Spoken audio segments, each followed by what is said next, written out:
Olá, turma! Nossa aula de arte de hoje, dia 11 do 8, livro de arte, páginas 448 até 454, e tem exercício e correção no final desse capítulo, tá?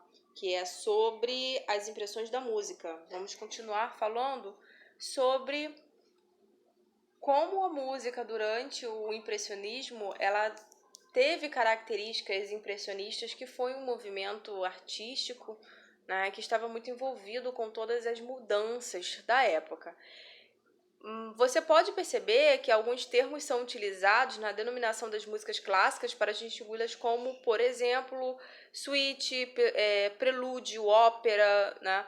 E tem, assim, uma série de termos e que cada um representa um significado dentro dessa área musical, que tem os arabesco, que na música o termo ele é utilizado para falar de pequenas peças musicais. O adágio, o bolero, que é uma dança espanhola, ficou muito popular durante a Belle Époque, que é uma música feita para uma cena de bolero. O concerto, né, acho que é um pouco mais conhecido, que geralmente opõe um solista contra uma orquestra, né? O interlúdio, o noturno, a ópera, é uma peça teatral cantada que possui um acompanhamento musical feito por uma orquestra. A sinfonia, a sonata, eu adoraria colocar um pedacinho de cada um para vocês verem, mas aí não dá, porque senão a aula fica muito grande e é difícil encontrar esses trechos, porque são longos, né, as óperas, então é complicado colocar aqui no slide. Mas se vocês tiverem curiosidade, na hora que estiverem estudando essa disciplina, joga no Google. Se tiverem, por exemplo, ópera e concerto, vocês devem saber o que é, né, porque é mais falado. Mas, por exemplo, um arabesco, coisas que não é muito comum no nosso dia a dia, na nossa realidade, porque é música clássica, né, e já foi muito mais popular, entre aspas, nunca foi popular a ponto de ser acessível a todos. Mas existia uma época que a música clássica era a música ouvida por todos ou quase todos. Hoje em dia é uma peculiaridade, né? Então, portanto, os elementos básicos da música, melodia, timbre, o ritmo, a partir do impressionismo, são utilizados de maneiras diferentes do que até então. As melodias elas se tornaram mais curtas e, em alguns casos, ela até não existiam mais, né? Elas são diferentes das longas melodias que eram feitas no período do romantismo. Então, os ritmos eles são mais dinâmicos.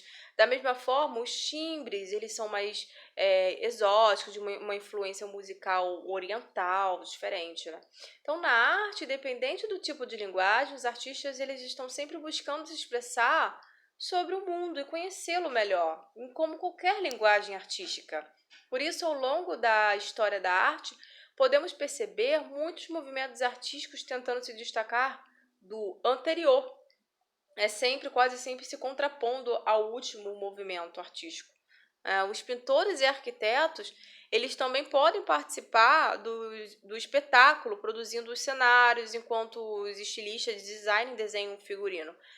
Muita coisa envolve uma produção, né, de um espetáculo, de uma ópera ou de qualquer outra produção. Cada elemento ele apresentado no palco, ele está ligado está ligado a uma série de outras pessoas que contribuíram para aquele espetáculo estar acontecendo, né? Então podemos notar que a música clássica ela também passa por mudanças e adaptações ao longo dos anos.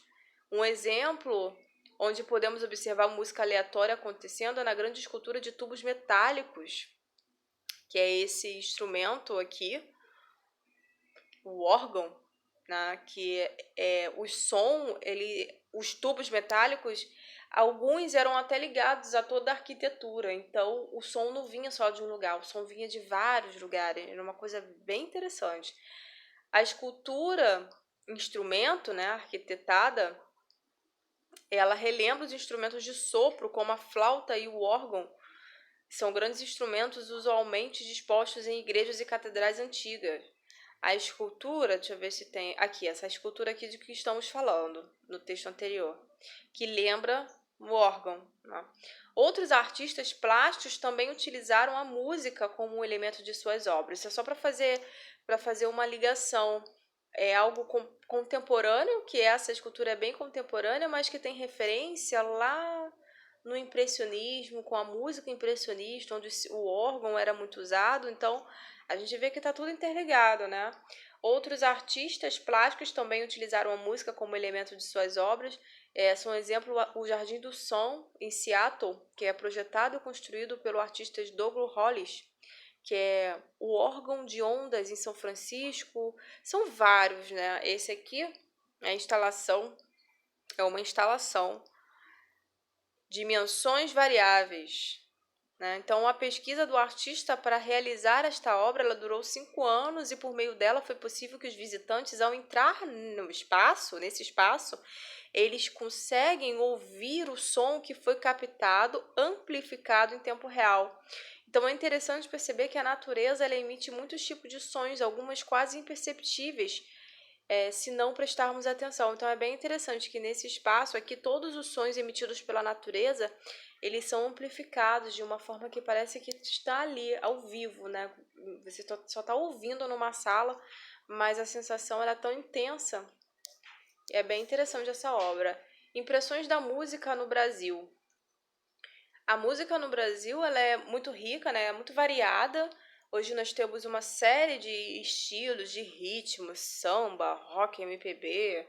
Enfim, tratando-se de música erudita, nós temos o Heitor Villa-Lobos, que é um dos maiores, né? É um dos maiores representantes, conhecido no mundo inteiro como um grande enaltecedor da cultura nacional, além de ter colaborado para o ensino da música nas escolas públicas brasileiras, instituído o canto orfeônico na primeira metade do século XX. O canto orfeônico é uma modalidade de canto em conjunto, né, numa espécie de coral. Então, Villa-Lobos, quando dirigiu a Superintendência de Educação Musical Artística, a SEMA, instruiu os professores na aplicação do ensino de canto nas escolas.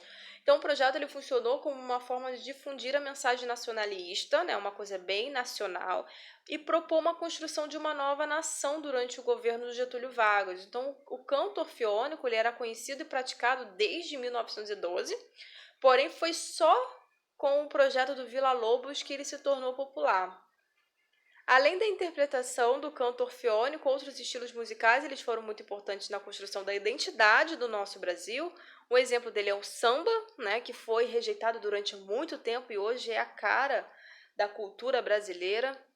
Assim como a capoeira, o samba é um legado dos africanos que chegaram ao Brasil escravizados, né, e contribuíram para a formação da nossa cultura. Atualmente existem inúmeras vertentes do samba, como o samba de roda, o samba de enredo. Aí temos as variáveis, né, que veio o pagode, o chorinho.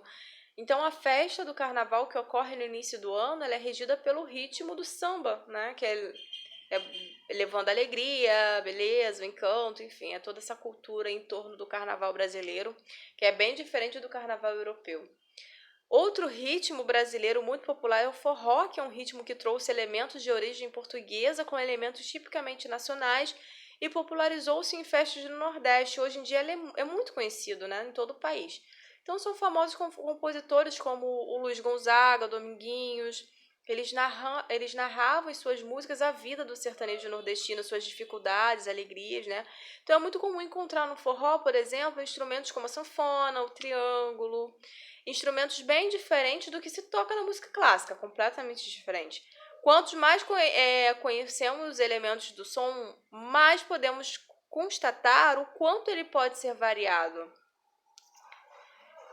Vamos para as atividades. Número 1, onde surgiu o impressionismo? Surgiu na França, letra B. Número 2, quais são as características da música impressionista? Número 2 é a letra C, sugestão e atmosfera. Número 3, Claude Debussy. Além de Claude Debussy, qual outro compositor é um dos maiores representantes da música impressionista? Número 3 é a letra E, Ravel. 4, como os compositores impressionistas preferiam que fossem as formas das músicas? Letra A, curtas. Tá? Essa é uma das principais características da música clássica nesse período. Número 5 é a letra A. Número 5, letra A. Número 6, Desculpa, vamos voltar aqui. Número 6. Qual é um dos compositores que influenciaram a música de Debussy? Letra C, Wagner. Número 6, letra C. 7. Qual o nome dos dois autores mais expressivos da música impressionista? Então, número 7 é o Debussy e o Ravel. 8. Explique o que foi a Belle Époque e sua duração e o impacto na arte. Então, aqui na número 8, o que foi a Belle Époque? Foi um período de que a Europa passava por um entusiasmo sem guerras e com progresso bem dinâmico, né? Porque foi um período mais tranquilo, onde todos estavam entusiasmados, num período mais tranquilo em relação à guerra. Então, isso ajudou bastante o progresso técnico e científico. Então, foi uma fase muito otimista para a sociedade, que as inovações na arte surgiram, porque tudo era muito propício para isso, né? Então, número 9, o impressionismo foi... Letra E, uma fase que participaram compositores como Debussy e Ravel e as formas de composição rompiam com as regras tradicionais anteriores. Número 10, letra A. Número 10, o compositor Villa-Lobos esteve diretamente envolvido na implantação do projeto do cantor orfônico aqui no Brasil, tá? Número 11, sobre o impressionismo, é correto afirmar? Letra B, teve grande representação na França, os compositores, como nós já vimos, o Debussy, influenciado pela música oriental. Número 12, verdadeiro ou falso? Número 12 é a letra E. Falso, falso, verdadeiro, verdadeiro. Falso, falso, verdadeiro, verdadeiro. Só voltando aqui, a número 11 é a letra B. A número 11, eu acho que eu errei aqui antes. A número 11 é a letra B. Não, estava certo, desculpa. Então, a número 12. Número 12 é a letra E. Falso, falso, verdadeiro, verdadeiro. Número 13. O compositor que mais atuou nesse sentido. Número 13, letra D. Mozart, ok? Número 13, letra D. Mozart. Número 14, letra C. Número 14, letra C. Número 15, letra B, tá? Número 15, letra B. Então, fechamos a correção dessa unidade.